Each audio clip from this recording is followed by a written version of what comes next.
Thank you. First of all, allow me, on behalf of the People's Progressive Party, to thank all of you for being here. People from different parts of Region 7. We as a party appreciate your presence here tonight. And we know you're here largely because of your concern about what's taking place in our country. You have seen several disastrous years of the APNU government, and all the signs are there. Should they stay in government longer, then this country is doomed. We will return to the past.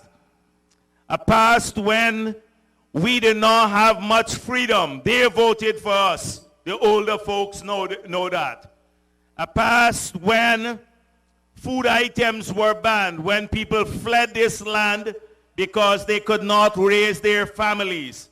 A past when we were declared ineligible to borrow because they borrowed so much that nobody was willing to lend our country anymore.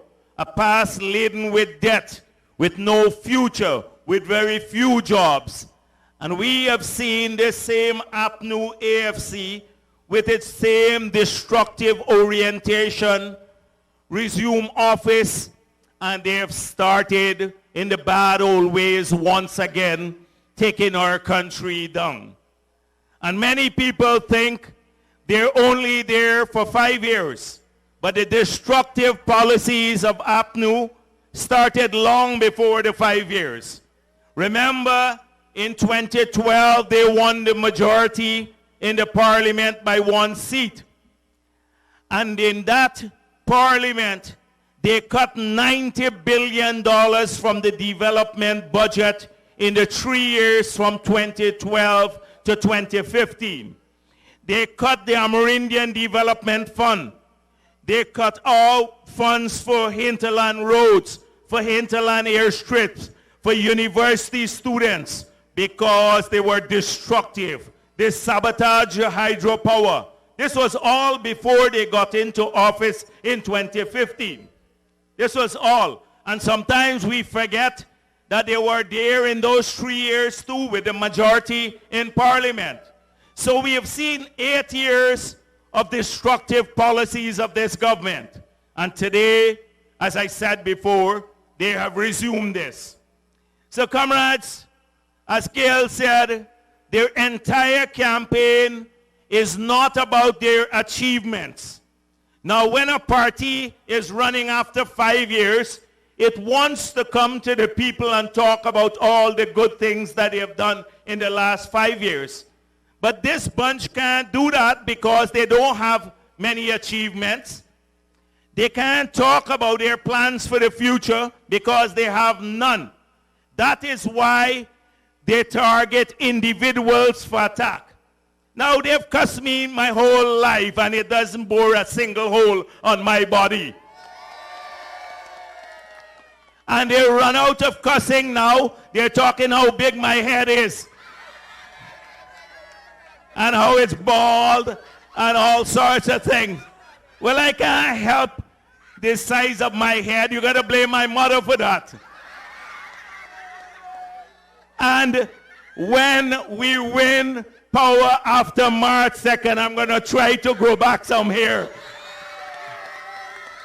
Because times would be easier, less stress for the country, etc. More hair will grow back on my head.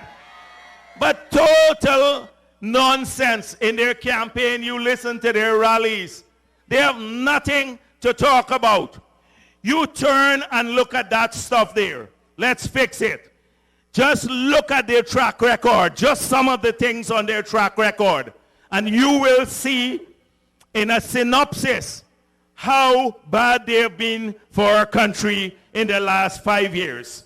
Comrades, look at that slogan there that they put up. Good life for all. Next to it in Granger's face, honesty and decency.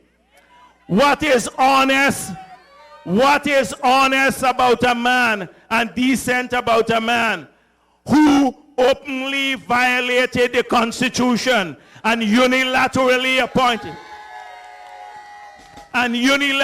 appointed the chairman of GCOM, that he was trying to use the chairman of GCOM to rig the elections? We had to go to the Caribbean Court of Justice and have him removed. And thankfully we did that.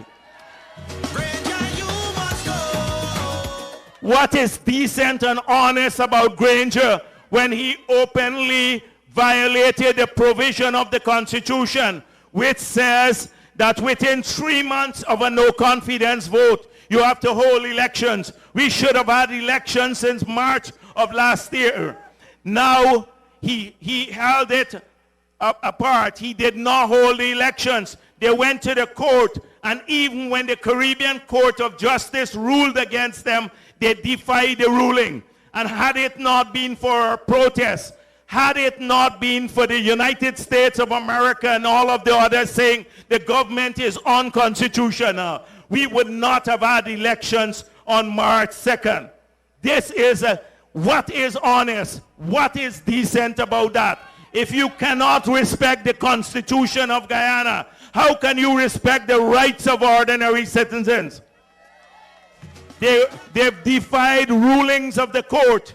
They've defied rulings of the court and then talk about decency. Look at our track record in 23 years. 23 years we have never violated the Constitution the way that APNU did. Never once. In 4 years. And you know what he said?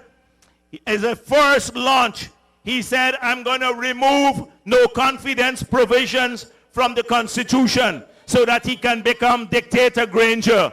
Now, a place like India, in the United Kingdom, they have no confidence provisions in their constitution or in their laws. But he in Guyana wants to remove that. So, comrades, this is very ominous. If he continues, they win these elections, we're going back to the past like under Burnham, when we will not have any right anymore in this country. And that is why we cannot let that happen. On March 2nd, we have to ensure that we turn out and vote in large numbers. What is decent about them giving one man? Let me just, the corruption is so widespread, comrades. Mr. Granger talked about corruption in the past. He has not in 5 years once submitted his statement to the Integrity Commission. You can go to jail for a year if you don't do so.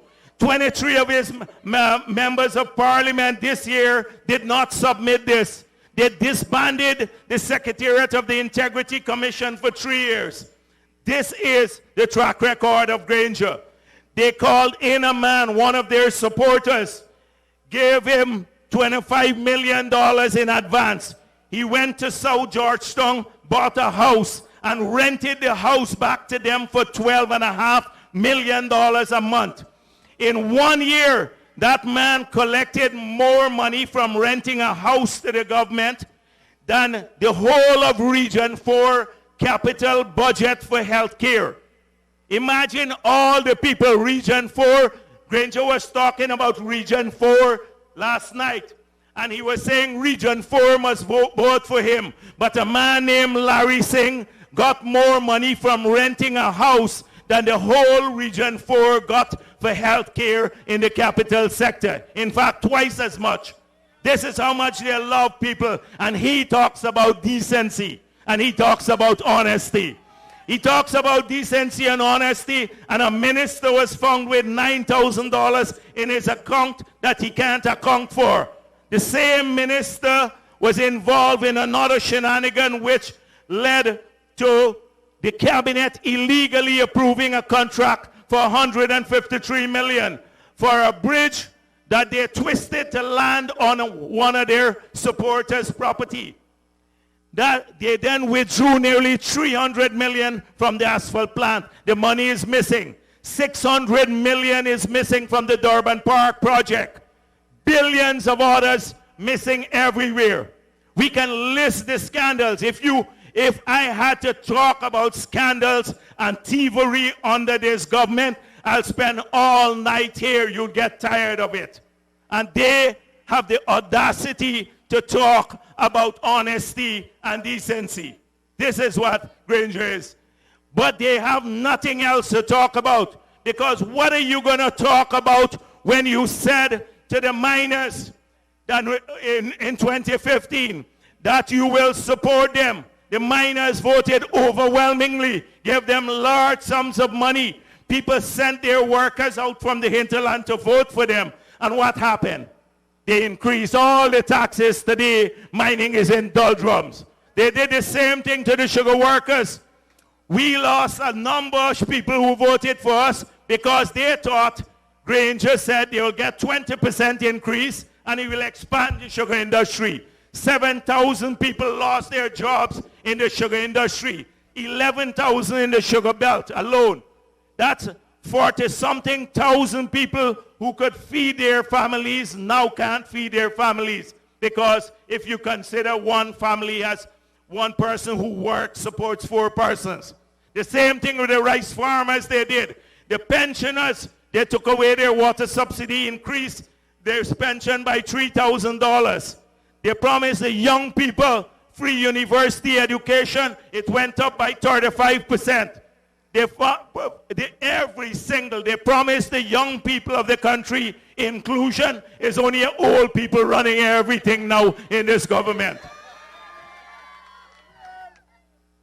Every promise they made, they broke. They're untrustworthy.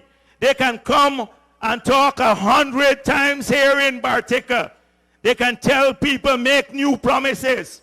But who is going to believe it? A man just sent me a new APNU promise, the watermelon bearing on a papaya tree. That's what Granger will promise again. Comrades, this is it. Untrustworthy. Next to that slogan, they should put it across Granger's face. Untrustworthy. The man in Guyana who broke all of his promises to the electorate. But he kept the promise of a good life to his own people. The fat cats, the ministers, from the time they got into office, they increased their salaries to $1 million a month. There are 27 of them now. We had 17. We're spending $3 million a month in security, etc., to sustain these ministers. While people can't find Panadol in the hospital or insulin, they spend $600 million on sending ministers abroad to get medical care. We, the taxpayers, are paying for foreign medical care for them. This is what's happening. This is the good life. He bought 44 vehicles, new vehicles for the office of the president. Every one of these ministers now have security. They took the TSU, that was a specialized unit to guard against a serious crime. And now the TSU officers have to guard these useless ministers that he has. This is the good life for them. They're sticking, you have a sticky finger Patterson. Everything he touches sticks to his finger. He goes around and he talks about, oh, we built a couple of roads here. Look, the PPP, they're not talking about the roads we built. Last night I was at Tarla Dam. I said to the people there, the West Coast Road was left by the PPP. The East Bank Road, the East Coast Road. Almost, we left $51 million to do the bypass. They haven't even started that as yet. Almost every single project that they're implementing now is that of the PPP. But if you spend $1.1 trillion of our money, people don't see how much they've spent. In 5 years, if you add the budgets for the 5 years, they've spent over $1.1 trillion, not billion, trillion dollars of our money. They've increased taxes on you, the people of Guyana, by $88 billion more per year to finance this spending. They've borrowed $900 million US dollars. And guess what? If you do all that spending, if you tax people more, if you borrow more, then you should have something to show for it. But what do we have? Every one of the sectors is in trouble. Mining in trouble, forestry in trouble, construction, retail trade, sugar, rice, manufacturing, tourism, all in trouble in spite of this large spending. And when you would think that welfare would improve, in fact, welfare has declined. Welfare in every sector, healthcare has declined. Support to the vulnerable groups has declined. Support to the indigenous communities has declined. So what are they going to talk about? They have nothing to talk about. Two things they're coming with.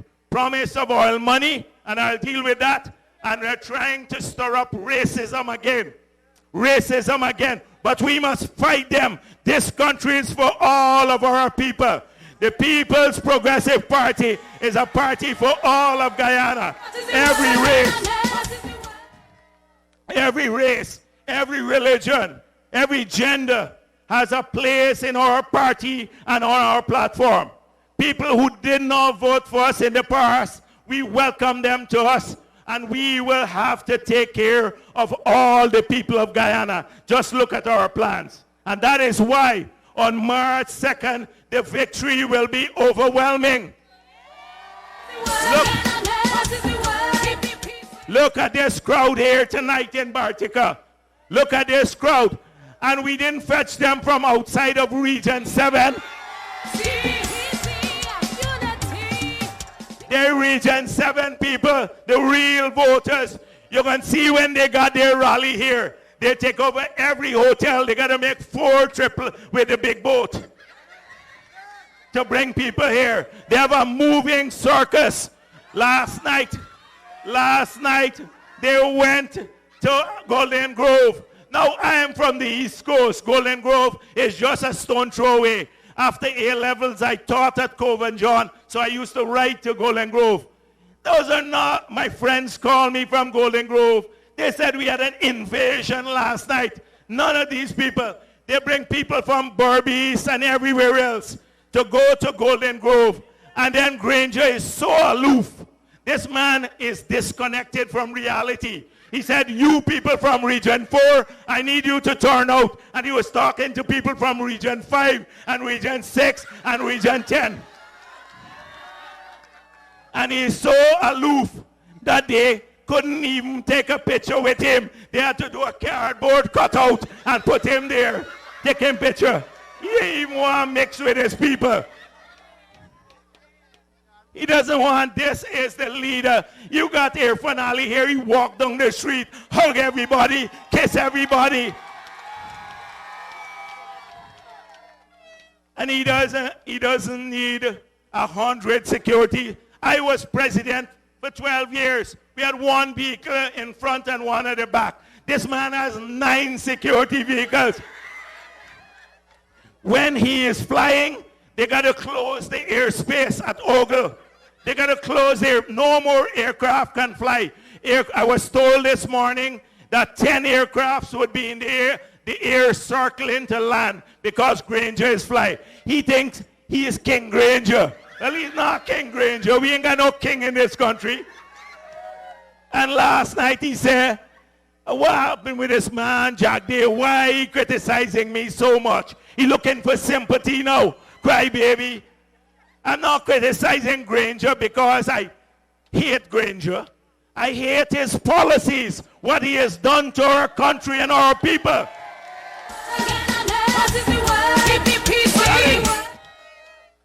This is it. He believes he doesn't have to account for anything.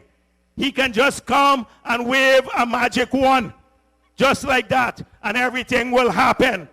So, as I said before, they have this disassociative mentality. The good life, they think that everybody enjoy the good life. But look, talk to the people.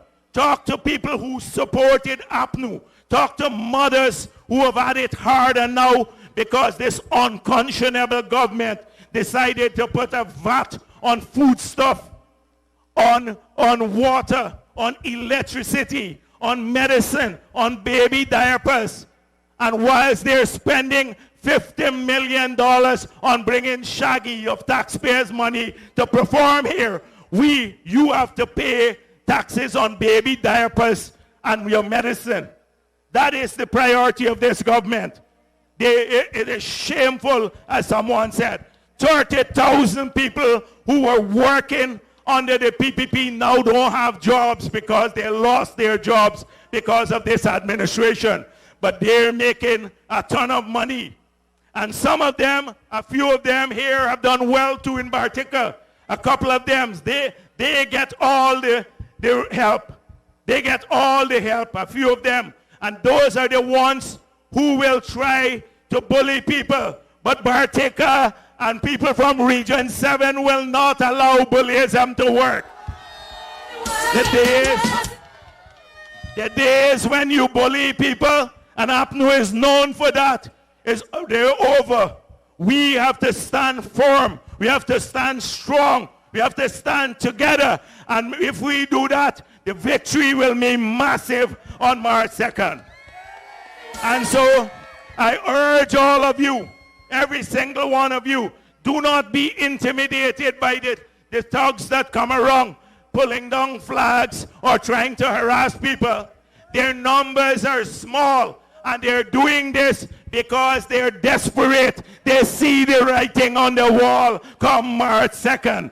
Many of them are worried. When they see the big crowds of the PPP, they say, oh, one Christopher Jones said immediately, I have the flu. They call it the PPP crowd flu. Last night, they were so desperate at Golden Grove that they took a crowd shot from Jamaica, from the JLP party, which wears green, and circulated it and said, look how big our crowd is. Them jobs is even trying to steal another country's crowd. What else would they not steal? They're shocked everywhere across Guyana from Moruca. Tomorrow we are going to Region 9, and let them, you will see the turnout there too, like you have here in Bartica. This massive turnout here tonight. Because we have stood by all the people of Guyana. We stood with people in Linden, even if they didn't vote for us. Linden saw progress under the PPP. New housing schemes, new water system plants, new hospitals, etc. And here with the Amerindian people, just imagine this government as they came into office promising a lot. As Boyle said, nothing. We left them $10.2 million US to continue the Amerindian land titling project. Only recently they started running after it again. Secondly, we left $17.2 million US to take telecommunications to Amerindian communities. This is all money earned through the Norwegian program we have, the low carbon development strategy. I saw them running an ad taking credit for it. They only take credit for things that the PPP did. Granger talks about green state economy, and Bartica was supposed to be the green tongue. But people can't be starving and want to eat the boardwalk that they're putting up there. And in any case, they're thieving half of the money from the boardwalk. That is what they do. For them, it's planting trees and all of this. This green state nonsense that they're talking about. We earned $200 million US from the sale of forest carbon. We left it for them. They've been squandering it every single way and taking credit for it like they're taking credit for everything that the PPP did. Marriott was supposed to be corrupt. Now every night they're drinking at the Marriott, whole night sporting. They're holding fets there, and it's the most profitable Marriott. The airport was supposed to be, the cost inflated, now they're underestimated. They said we underestimated the cost of the airport. But trust me, a couple people will go to jail for that very same airport. Because we're going to investigate it. And when we promise this, they're trying to lock us up all the time. They said they're going to lock up the PPP and Jagdeo. Well, I'm still standing here free. But I can't say the same for many of them after March 2nd. So, comrades, this is very, very important. The next promise, apart from trying to divide our people along racial lines. You know what Keith Scott said about Amerindians. Totally disrespectful. This man stood in the parliament and said Amerindians are greedy people.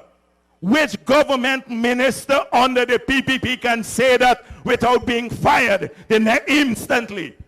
They would never allow that to say about our Amerindian people. He stood there, said it, and said if they get more land, then they must not benefit from oil and gas money. Well, thankfully, Keith Scott and this cabal will no longer be there after March 2nd.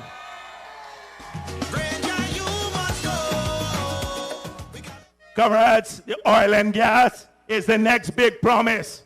Now, tonight I can go at length about this, but you will get angry. You will get very, very angry if you know what they have done to this sector. Now, Exxon came here under the PPP.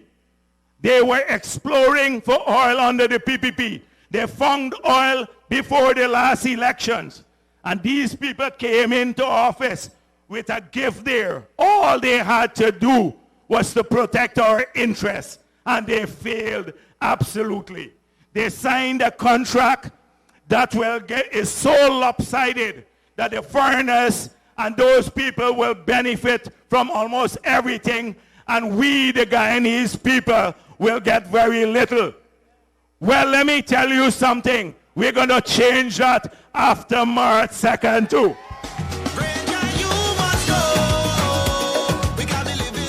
The oil belongs to the people of Guyana, all 800,000 of us. And it must benefit our people. The young people must have jobs. Our people must get more business. There must be a strong local content policy to force the oil companies to shun business our way. They can't bring in water from California to use and now to buy local water, or bring landscapers from abroad, or taxi drivers coming in here from foreign to get their jobs, as is done now, without no protection from this government.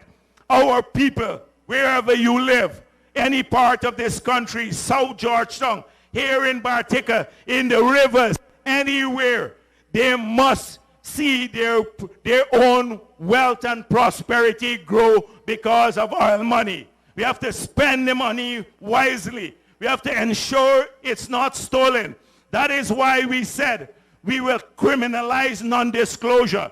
Any minister, even under the PPP, who does not reveal all the sums of money we receive from the oil companies, that person can go to jail for 10 years. We will pass laws to do that so we can avoid what happened. Like you saw Winston Jordan saying, he's the Minister of Finance, and he said, I didn't know who negotiated this contract. I don't know how the 18 million came about. I thought it was a gift. He thinks it's a gift to them. That's why they hid the money for nearly 2 years. It was a gift. Suriname got 6 times the amount. Terrible, not just bad negotiations, but incompetent, corrupt individuals. They can't look out for us. We have to ensure the resources are properly managed, that they support our business, that we get lower taxes, etc. So, comrades, I just want to say to those people who go to APNU rallies, imagine when you vote APNU, what you really voted for. Not this group here. You're voting to ensure that our children don't get $50,000 per year in cash grant, because that is what the People's Progressive Party is promising, to restore the $10,000 and increase it to $50,000 per child per year. So they can jump up at Granger's meeting at Golden Grove. That is what you're voting for, to ensure that your own children don't receive the $50,000. You're voting, if you vote APNU, you're voting to ensure that the pensioners' pension don't move from $20,000 to $40,000 a month, because that is what we plan to do. You're voting against the reversal of taxes. All these taxes, it means you're voting to pay more taxes because the PPP plans to reverse all 200 of the taxes and fees, including on mining and everything else in this country. So that is what you're voting against. You're voting for the exclusion of young people. You're voting for incompetence. You're voting for a dodo, useless president. A useless president who just can make speeches. Decade of development, green state, nothing that means anything to people and their pockets. You're voting for higher cost of living if you vote APNU. That is what you're voting for. So tonight, comrades, I know you understand the message that this is about freedom. This is about progress. Our party has laid out a clear plan for the future, and we start implementing it from day one to return Bartica to prosperity and to give help to all these villages in Region 7 so that people can work, have money in their pockets, or that is what the PPP is about. So I'm counting on all of you not to just come here, ensure every member of your family is there out to vote on that day. Start working from now. Travel up the rivers. Come talk to our leaders. Ensure that we all turn out. Check your names once again on the final voters list, the official list, because we can't take a chance. The country depends on us, all of us together, all of you, not just the people who stand here, because our country can only make progress if we do it for all of our people together. And that is what the People's Progressive Party is about. So thank you for being here once again, and let's move forward to win these elections. Thank you.